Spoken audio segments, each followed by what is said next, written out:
Hi guys, and welcome to this new video of Soul Therapy. My name is Siam and I'm a hypnotherapist passionate about the brain and the human behavior.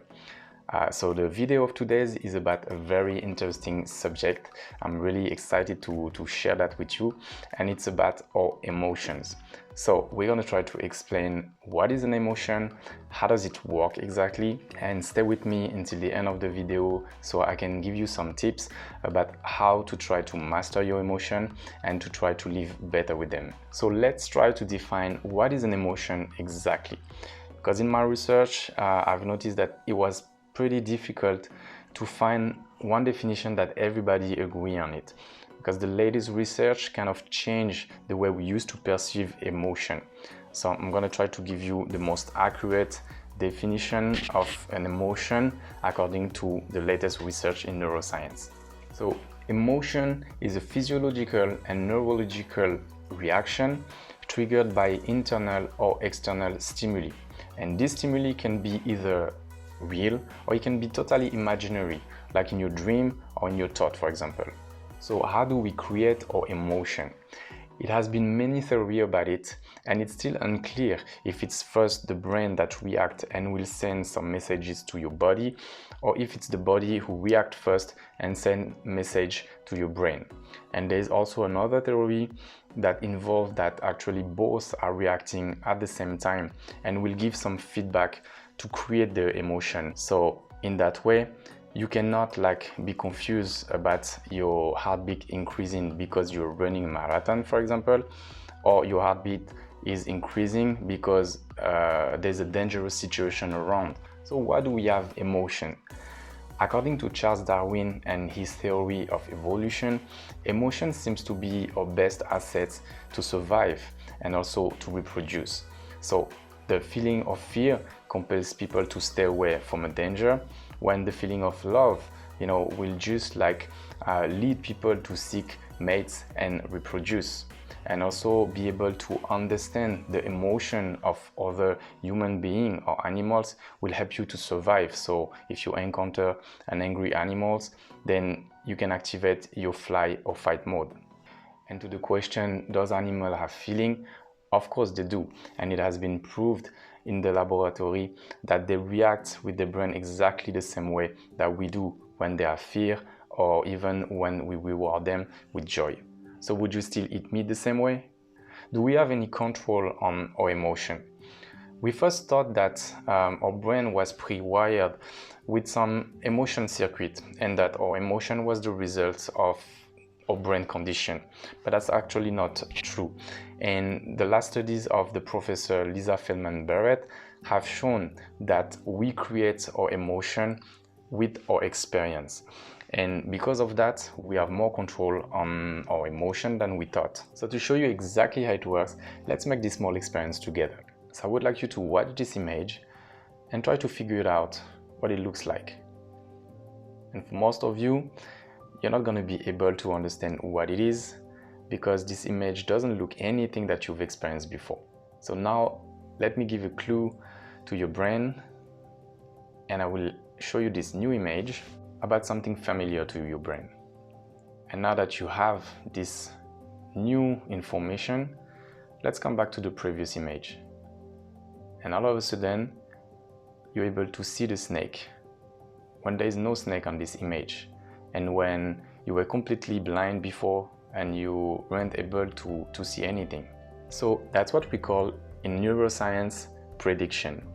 And that's exactly the way that your brain works and how it creates emotion. When we are young, our brain is like a white sheet, and any new experience that we're going to live is going to create a new emotion. It can be a good feeling or a bad feeling.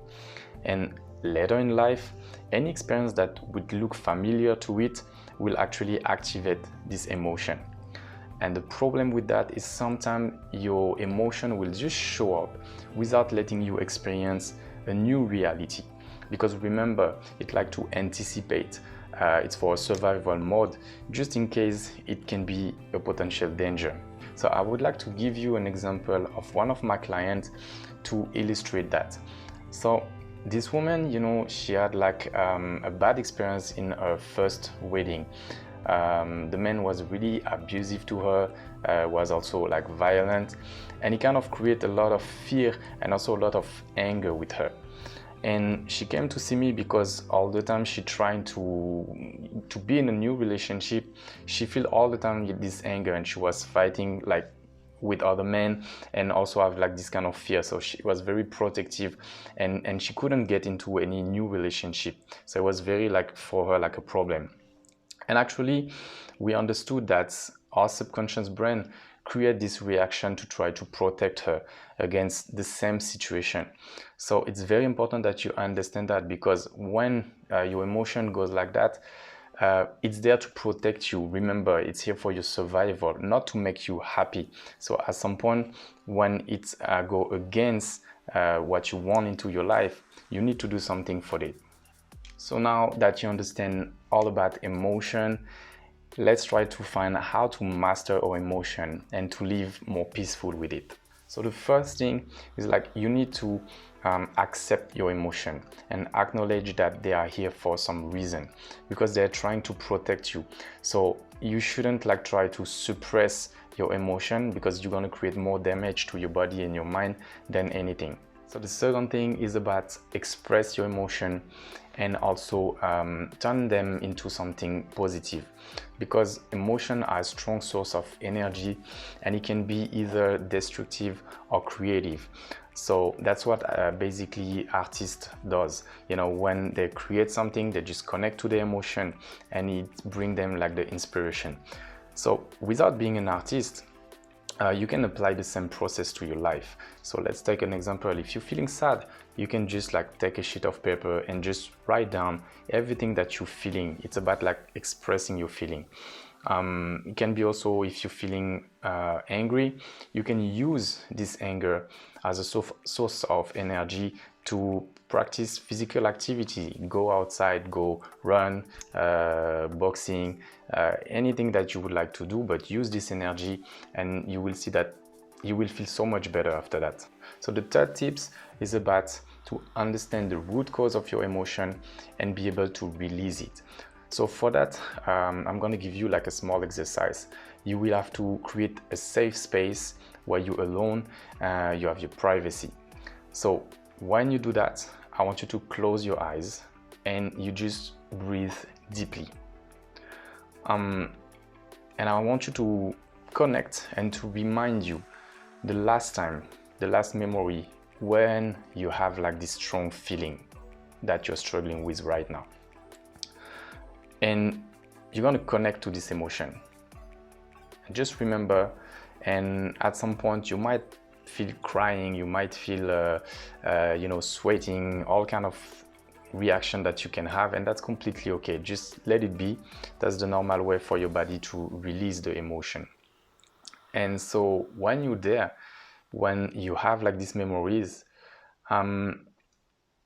I want you to be really open-minded, and actually you can talk to yourself and you can ask, what is the reason? What is the reason why I'm feeling that? And you can ask to your mind to bring you to the first memory, the most crucial memory, why today you are living this emotion. And it's crazy, but like your subconscious is going to be able to give you the first memory or the most crucial memory from your past, why today you're feeling angry or why today you're feeling rejected. And when you're gonna understand, you're gonna have like a memory that will just pop up to your mind, but you have to be very open and completely relaxed to get any information. Then you're gonna understand, oh, okay, that's what happened in my past and why today I'm feeling this emotion. And when it's there, you're gonna say to yourself, okay, now I want to release this emotion because all that is in the past and it cannot and will not affect me anymore. The fourth tip is about practicing meditation, because it has been proved that meditation helps your brain to release emotion and to stabilize emotion. So just 5 to 10 minutes a day, that's enough, and it will give you a huge benefit. So I will drop the link for you about the video where I explain how to meditate properly if you're interested. And the last tip is, if you have hard time to connect to your own emotion, or the small exercises like too difficult for you to do, of course you have like many techniques and also many professionals that can really help you. I will just share some technique with you. You can try to find somebody who do EFT, which is like emotional freedom technique, which is basically a technique of tapping. So in certain point of your body, there is like some point that will help you to release the emotion. You have also EMDR, which use like the eye movement, and it's very effective because it's very well known for people who went to trauma during the war with the soldier and stuff like that. So it's very efficient. And of course you can use also hypnotherapy, and it will really help you to understand the root cause and be able to release, you know, all those emotions that you don't want to change your pattern. So that's it for this video. I hope like it will help you to connect better with your emotion and that you have a better understanding about it. And if you've learned something, don't forget to share this video, subscribe to the channel, put a thumbs up, and until the next time, please be kind to your brain. Bye.